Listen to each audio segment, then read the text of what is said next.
and we're happy that that's happened. Now going forward, we have had some interest and involvement from other MSA representatives, Saib Singh, T.J. Winfrey, Jim Brewster, Mike Roro, and we certainly, now that this process has been confirmed, we certainly look to further that involvement and for whoever else is interested going forward, as well as with the Communications Committee, to make sure that MSA is strongly represented. I feel like it has been between Abhishek and I and whoever else has been involved, but there's no question that we can do more than that. So I don't want you to think that it's just one or two of us sitting in a white tower making all the decisions. That's not how it's going to be. The fact of the matter is we weren't able to say anything contractually speaking until this offer was accepted from these artists, and that just happened today, literally before the meeting, before the Big Ticket Productions meeting. Lastly, I just want to say I spend hours and hours poring over the budget.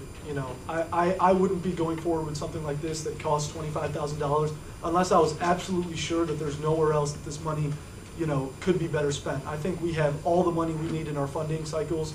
I'm not sure if our VPC and CSC chairs would agree with that. I hope so, but from what they had last semester, it wasn't even fully allocated, and now we've increased those amounts. Our committees and commissions, like I said, any complaint of under-allocation that was made to me after first reads of the budget was handled before second reads. We have money left over in the general fund to pay for this audit. We are at a position where by not spending money, we're just going to add to this mass rollover that's going to go forward to the next year. And I have to say that I'm of the belief that we should spend the money that we've been given for the semester to be fiscally accountable to the students that are paying that fee. And I think that this is something that hasn't been put forward in MSA for a while because we have been timid. We saw 5 years ago there was an issue with Ludacris, and yes, it was embarrassing for the assembly. I've taken it upon myself, I think Abhishek has as well, and whoever else plans to get involved in this, to make sure that doesn't happen. And like I said, we've started doing a number of things to preempt that fact, sitting down with communications, working on this 5 months ahead of the time to make sure that this is going to be a successful event. Also, huge difference, it's the Power Center, not the Hill Auditorium. So we don't have to sell 3,600 seats, it's only 1,300 seats. It's a great venue for concerts. Talib Kweli has performed there in the past, among other artists. So I'm really, really excited about this. I'm excited to finally be able to share all this information with you guys now that it's been accepted and we got the go ahead from Julie Morgan. If there are any questions, there are going to be a few changes to the resolution before next week in terms of getting that budget itemized. Right now it's a little bit general, as well as adding some citations. But if you have questions, if you want to get involved with this, now is the time. Now that we've gotten this go-ahead, we're going to be setting up meetings going forward, creating committees within MSA and VTP, and there's a lot of cool things that can come from this. Day of, if you are involved, if you help us advertise, there are day of show responsibilities, there are T-shirts, we're going to have tables, you're going to be able to run some of these events, hopefully meet some of the artists, and you know what? I realize that everybody's not a hip-hop fan, and it's tough to please everyone. But this is something. This was the best we could get for the money that we had, and we feel that it's strong enough to move forward in terms of an all-campus concert that the students, at least 1,300 of which, will enjoy. So at this time, I'll take any questions. Yeah. Michael. So grad professional students make about 40% of the student body. So I'm sure this will appeal to some. What will be done to advertise specifically to that segment of the student's body? I welcome that kind of input because we haven't. The communications committee and big tickets marketing people have a meeting scheduled and they're going to sit down, and I think that these are some ideas that need to come forward. We haven't come up with specific targeted audiences yet. We have some ideas. I'll tell you that's not one of them. I think we can include it going forward. Are there any other? Yep. I would just request that before this comes up for a vote that you and Abhishek with the other author come forward with. Since advertising was one of the main issues 5 years ago, a specific advertising plan. Sure. I think would be helpful. I agree. Will do. Any other questions? Will you go for a statement, I guess? A song? A statement. A statement. Okay. You did great justice to how important this is. Just for further emphasis, I was out on the diet yesterday, and this was one of the top things that people came up and asked us about or said MSA should be doing. It's an important thing to a lot of students. If you don't agree with me, go talk to your constituents. At least I know undergraduates are very passionate about this, and I just wanted to emphasize this now. I know it's going to come up, and I know Vishal did great justice, but I needed to say it. So. I see. Yeah. And if you ever want to sing, Adam. I think I know the answer, but who talked to Posner? Was that you, John? No, No? it was through Julie Morgan, who works in UX. She's been like the, what do they call it, middle agent? The middle agent for us in the agency. Why do you? Not the middle age. I mean, like, I we tried, okay. We just went to high school with the kid, like.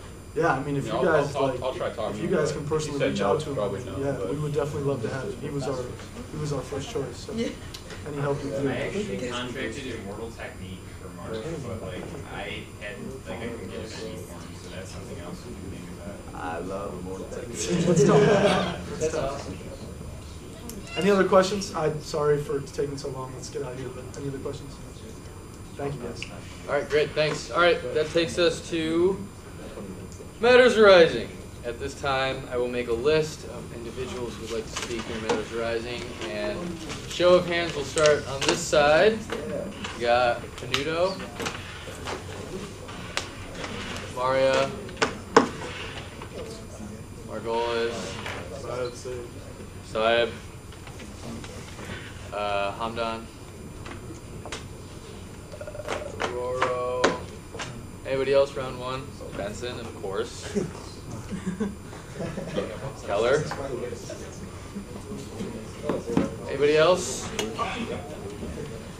All right, that starts it off. Pat Panuto, if you want to have this. All right. I just want to talk really quickly about the mock rock issue. I know it's a big thing. I know we kind of debated about it for a little while. The biggest thing I kind of observed, and I'd like to run through it with Jim afterwards looking at the vote, it looked to me that everybody in any way involved in funding, the BPC, CSC chairs, and most members of those boards, all voted it down, and everybody else voted it yes. And it seemed like a lot of the people on those boards spoke against it, and a lot of other people spoke for it. It's just a general impression. Back it up a little bit more. But in general, it seems like we kind of circumvented our quote-unquote experts on funding for something we didn't really need to do. And I'd really like to speak to the point that Neil brought up that I thought was very good, defining collaboration. Go Blue Beat OSU was a phenomenal demonstration of collaboration. It was something that was talked about in the assembly. If you go back to the minutes, I'm sure for probably 3 different months at a time. The resolutions went through several weeks at a time, things like that. There were several MSA people involved in staffing events, they were organizing events, they were doing everything with it.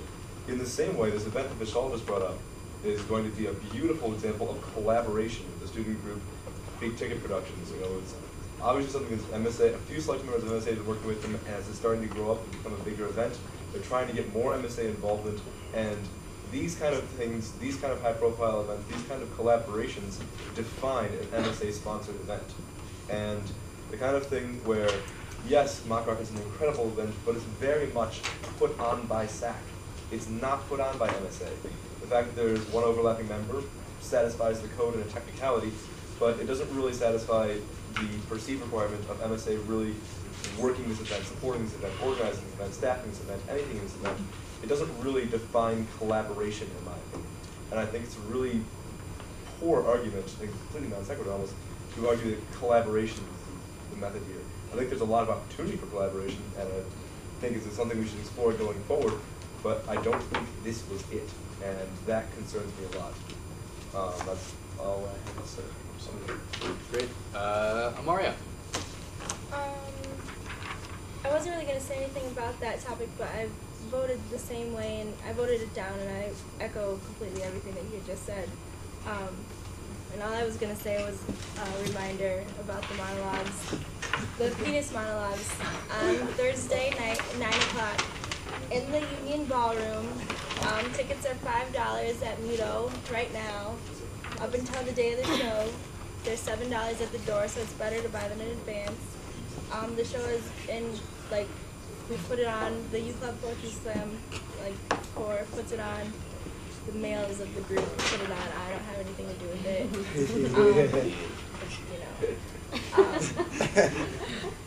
In promotion of the Vagina Monologues. So, you should come, it'll be a good show. And Yay. Thanks, Amaria. Ian. I'm gonna actually cede my time. All right. Sai.